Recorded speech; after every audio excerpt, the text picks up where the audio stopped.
Hi guys, we're back at it. We took a couple of months off since October. It is New Year's Eve and we've had a lot of people questioning where we're at, where we've gone. So we thought that we would go ahead and pick this back up and give you a tour of the inside. The reason why we've chosen to give you a tour of the inside is because so many people of our travelings in this last month and postings in different places have all asked the same thing. Can we please have inside pictures? I was a little reticent about that because it's not finished, but anyways, Jay convinced me otherwise, and so did you guys, so here we are. This is our home. So this is our living space. Nothing is complete. We still have to trim the ceiling, paint, trim our outlets, and so for ease of comfort while we're living here, I did put down rugs and put down the sofa that I designed for this space. But other than that, nothing is completed. The kitchen is probably 90% complete. We have spent the last 6 to 8 weeks completing the backsplash.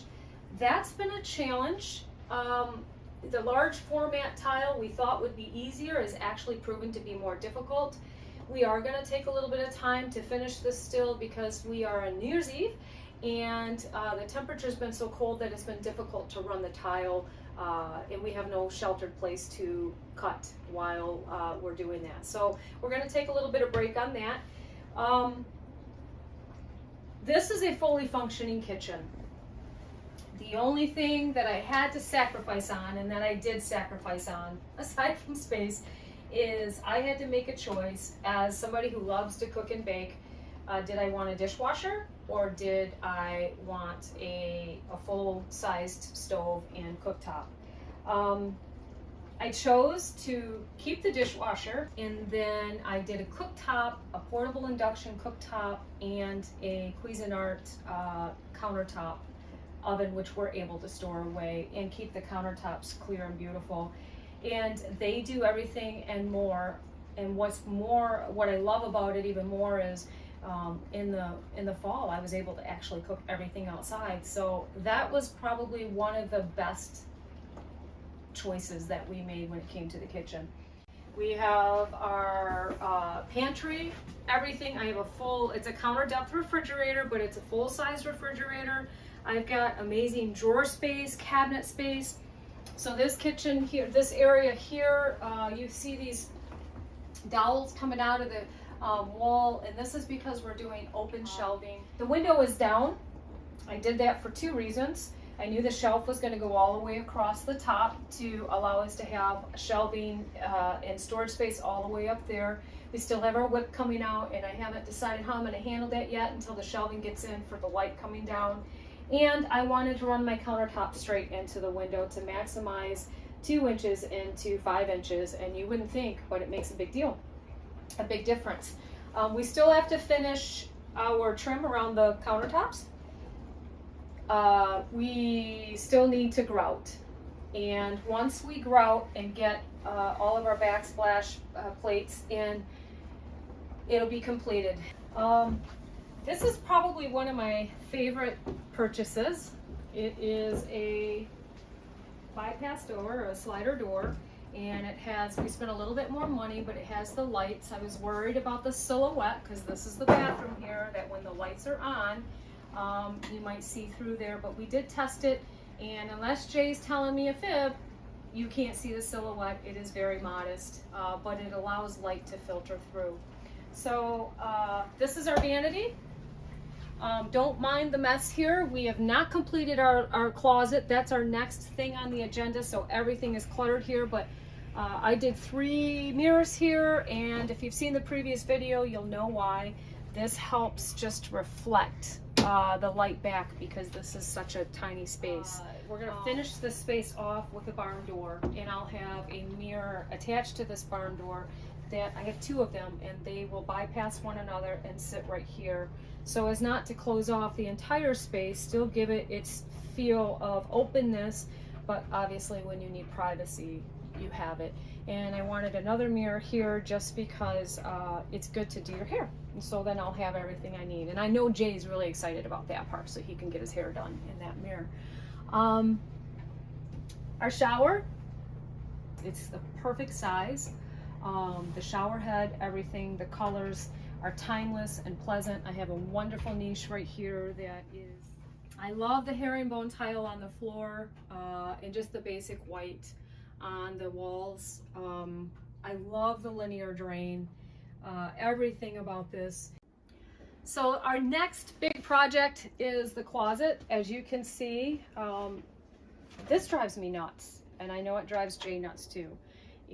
But right now it's necessary. It's a place for us to put our clothes and whatever we need to store, but I have an organizing system that I want to get in here, but we've had to hold off because the ceiling is not complete.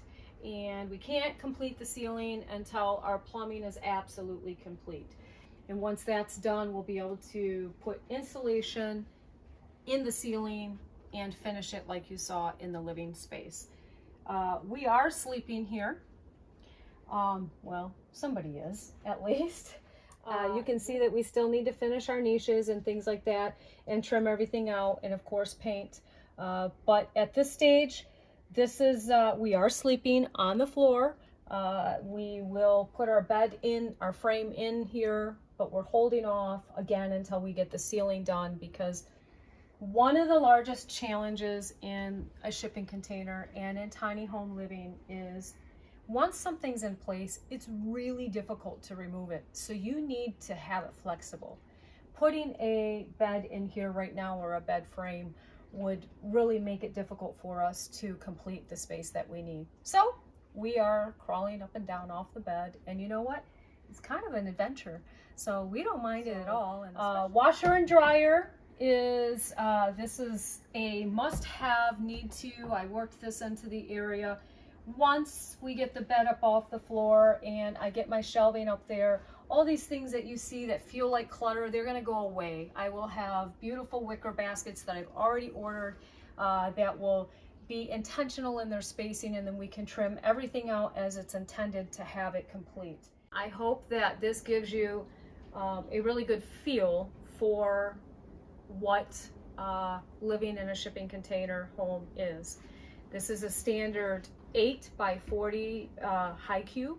I'm going to videotape Jay next, and he will probably run through some of the things. We both worked on it, but he did more of the intensive work, as you can see in some of the previous videos. So he's probably going to give you more of the mechanicals behind it and some of the things that I know people have requested, like moisture issues and things like that. And if you have any questions or comments, please list them below. We do our best to respond to them. We're getting these questions and comments through all of the platforms of social media, but if you could please focus them on YouTube comments, that helps us tremendously. And I hope that that answers a lot of your questions, and if you have any suggestions, let us know.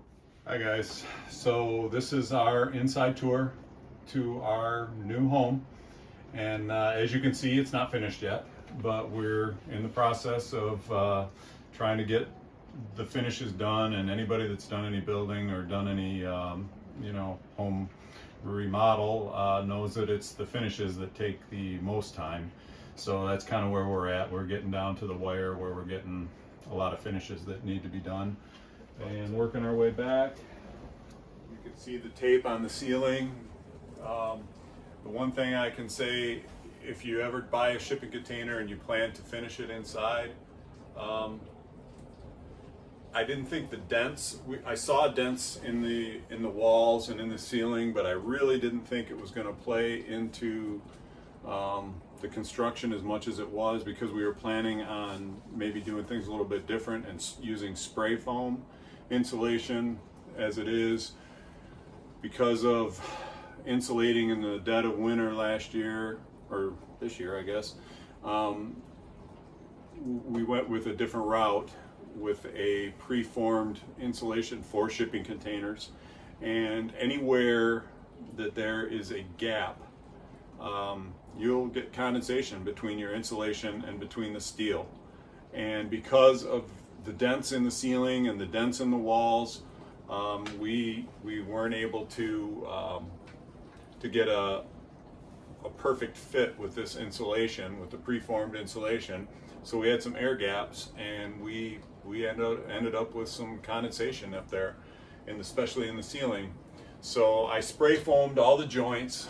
Anywhere where there was any movement in the insulation, where there was an air gap, I drilled holes in the foam and spray foamed up in there.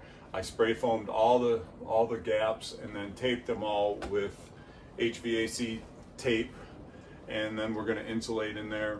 But the biggest thing that made the difference was doing the roof over. Once we did the roof over, that eliminated 90% of any condensation that we had. It really helped a lot, and it also improved the look, I think, or a lot of people think. It improved the look of the house also. And you can see back here behind this wall is all our mechanicals. So our electric, our breaker box, our pressure tank for our water, and all the mechanicals are behind that wall. And there's about 3 feet, not quite 3 feet back there. And that works out well because of being in a cold climate. We're trying to keep everything inside. So we ran all our plumbing and wiring in the ceiling, and the only drain that is outside is the shower drain. Had to go through the floor. The P-trap for the shower drain is outside, but that's heat taped and insulated, and we've had some pretty cold weather and not had any issues, so everything is working really good right now. So we're very happy with that, and we really hope that you enjoy the tour. And so many people have asked, so we're trying to give you a tour of our little house.